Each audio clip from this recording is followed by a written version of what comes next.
back and look at it. For sure, you might have to redo the song. Yeah, I might have to redo, because I had a lot of parts where I wasn't talking at all. Prom night. Fun, exciting, and wild. Many of you that go to prom do make some wild plans for after the dance. But are you thinking about safety before you get behind the wheel? Many of you don't know that the tolerance for underage drinking is 0.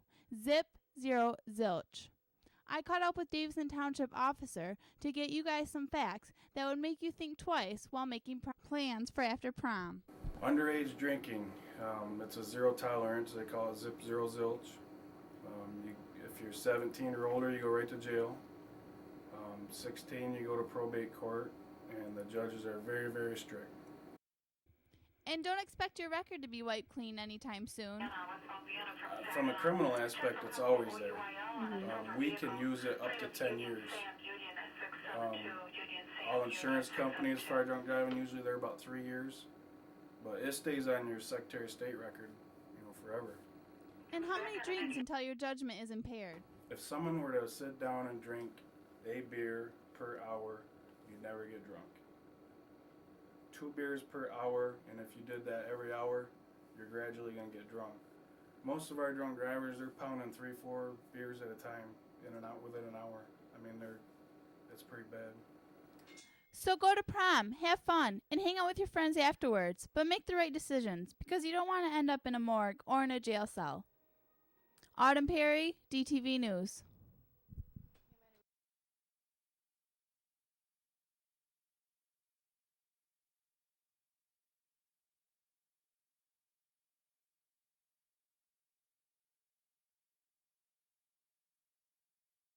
Continuing our coverage on drunk driving, I stopped by Genesis Hospital and talked with emergency room doctor Stuart Ettengoff about some of the statistics of drunk driving.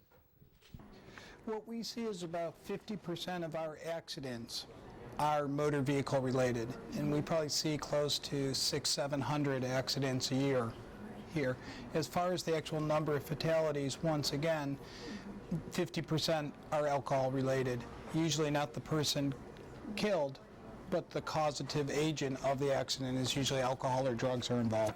Behind the cold hard numbers of fatalities and injuries, there's always a horror story that sticks out.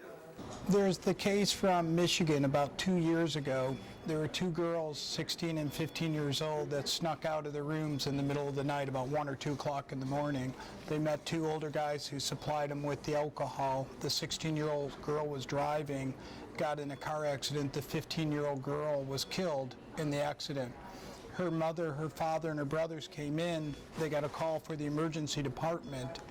They didn't even know she was out of the house. They went to bed. She snuck out at 1 o'clock in the morning, met her friend. They went out with these other guys and was killed. So they didn't even know that she had snuck out of the house and was injured, and then they had to come in and find out that she was killed in a motor vehicle accident. Take it from a doctor who's seen it all. Don't think you're invincible. It will happen to you. Everybody says it won't happen to me. It's the other guy. I'm 18, I'm 17, it's not going to happen to me. I'm not going to get caught. It does.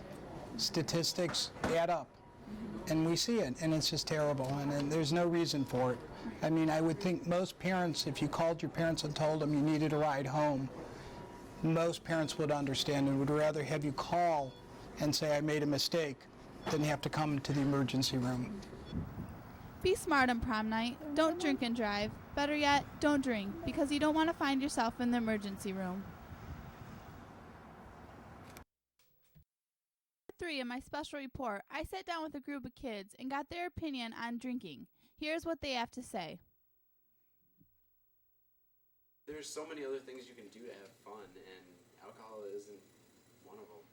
I don't drink at all, ever, and I still have plenty of fun with my friends and stuff, so it all depends on what you choose to do. Okay.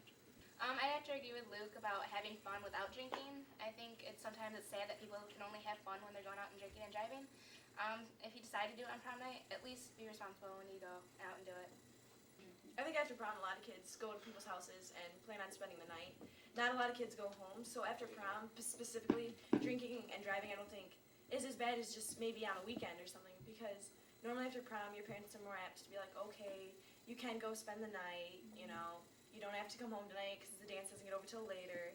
Therefore, if kids are going to parties and drinking, they're not going to be out on the roads because most time you'll just stay where you are. Yeah, sleep it off. You know, and Yeah. I also think What I that do. it's Yeah, kind of I sad, don't- but a lot of kids don't really, it's not really ever pounded into their head until they know someone or they have experience or have, like, Yeah. heard about someone. And I know that's pretty sad, but I think that if kids hear stories about local people or people that they might have known, I think it might make more of an impact on them to not drink and drive because they know the consequences of it and they've seen it in people they might know.